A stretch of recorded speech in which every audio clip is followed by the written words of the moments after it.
Thank you for joining us around the fire. For more information or to make a donation, please visit randomactsnetwork.com. Now, want to hear a scary story?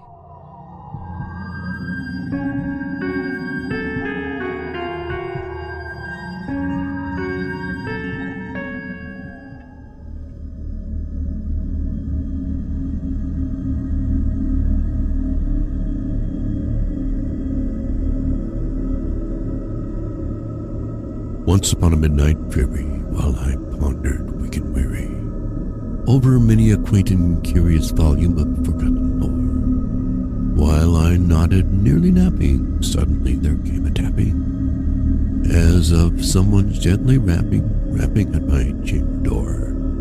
"'Tis some visitor," I muttered, tapping at my chamber door. Only this and nothing more. Distinctly I remember it was in the bleak December, and each separate dying ember brought its ghost upon the floor. Eagerly I wished the morrow. Vainly I had sought to borrow from my books surcease of sorrow, sorrow for the lost Lenore, for the rare and radiant maiden whom the angels named Lenore, nameless here forevermore. And the silken, sad, uncertain rustling of each purple curtain filled me with fantastic terrors never felt before, so that now, to still the beating of my heart, I stood repeating, "'Tis some visitor entreating entrance at my chamber door, some late visitor entreating entrance at my chamber door. This it is, and nothing more." Presently my soul grew stronger, hesitating then no longer. "Sir," said I, "or madam, truly your forgiveness I implore. But the fact is I was napping, and so gently you came rapping, and so faintly you came tapping at my chamber door, that I scarce was sure I heard you. Here I opened wide the door. Darkness there, and nothing more. Deep into that darkness peering, long I stood there, wondering, fearing, doubting, dreaming dreams no mortal ever dared to dream before. But the silence was unbroken, and the stillness gave no token, and the only word there spoken was the whispered word, "Lenore." This I whispered, and an echo muttered back the word, "Lenore." Merely this, and nothing more. Back into the chamber turning, all my soul within me burning. Soon again I heard a tapping, somewhat louder than before. "Surely," said I, "surely that is something at my window lattice. Let me see then what thereat is, and this mystery explore. Let my heart be still a moment, and this mystery explore. 'Tis the wind, and nothing more." Open here I flung the shutter, when with many a flirt and flutter, in their step the stately raven of the saintly days of yore. Not the least obeisance made he, not a minute stopped or stayed he, but with mane of lord or lady perched above my chamber door, perched upon my bust of Pallas, just above my chamber door, perched and sat and nothing more. Then this ebony bird beguiling my sad fancy into smiling, by the grave and stern decorum of the countenance it wore. "Though thy crest be shorn and shaven, thou," I said, "art sure no craven, ghastly grim and ancient raven, wandering from the nightly shore.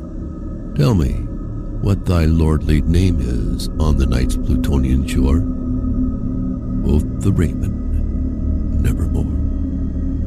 Much I marveled this ungainly fowl to hear discourse so plainly, though its answer little meaning, little relevancy bore. For we cannot help agreeing that no living human being ever yet was blessed with seeing bird above his chamber door. Bird or beast, upon the sculptured bust above his chamber door, with such a name as Nevermore. But the raven, sitting lonely on the placid bust, spoke only that one word, as if his soul in that one word he did outpour. Nothing farther than he uttered, not a feather than he fluttered, till I scarcely more than muttered, "Other friends have flown before, on the morrow he will leave me, as my hopes have flown before." Then the bird said, "Nevermore."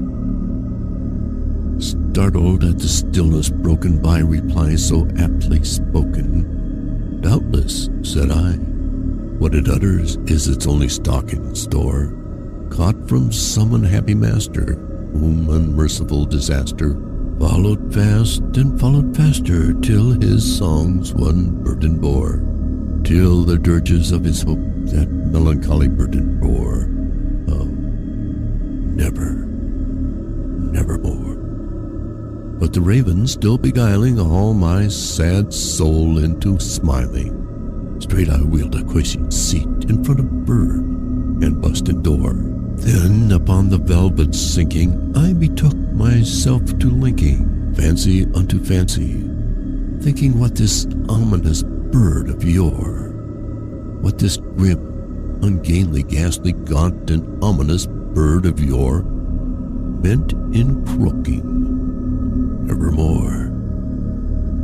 This I sat engaged in guessing, but no syllable expressing to the fowl whose fiery eyes now burned into my bosom's core. This and more I sat divining, with my head at ease reclining on the cushion's velvet lining that the lamplight gloated o'er, but whose velvet violet lining with the lamplight gloating o'er she shall press, nevermore. Then methought the air grew denser, perfumed from an unseen censer, swung by seraphim whose footfalls tinkled on the tufted floor. "Wretch," I cried, "thy God hath lent thee, by these angels he hath sent thee, respite and nepenthe from my memories of Lenore. Quaff, oh quaff this kind nepenthe, and forget this lost Lenore." Quoth the raven, "Nevermore."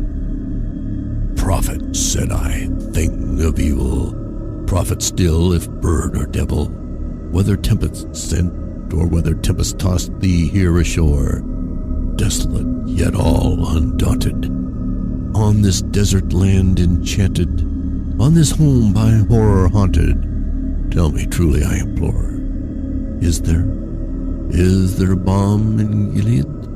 Tell me, I implore." Quoth the raven, "Nevermore." "Prophet," said I, "thing of evil, prophet still, if bird or devil, by that heaven that bends above us, by that God we both adore, tell this soul with sorrow laden, if within the distant Aden it shall clasp a sainted maiden, whom the angels name Lenore, clasp a rare and radiant maiden, whom the angels name Lenore." Quoth the raven, "Nevermore." "Be that word our sign of parting, bird or fiend?" I shrieked up starting, "Get thee back into the tempest and the night's Plutonian shore. Leave no black plume as a token of that lie thy soul hath spoken. Leave my loneliness unbroken. Quit the bust above my door. Take thy beak from out my heart, and take thy form from off my door." Quoth the raven, "Nevermore." And the raven, never flitting, still is sitting on the pallid bust of Pallas, just above my chamber door. And his eyes have all the seeming of a demon's that is dreaming, and the lamplight o'er him streaming throws his shadow on the floor. And my soul from out that shadow that lies floating on the floor shall be lifted nevermore.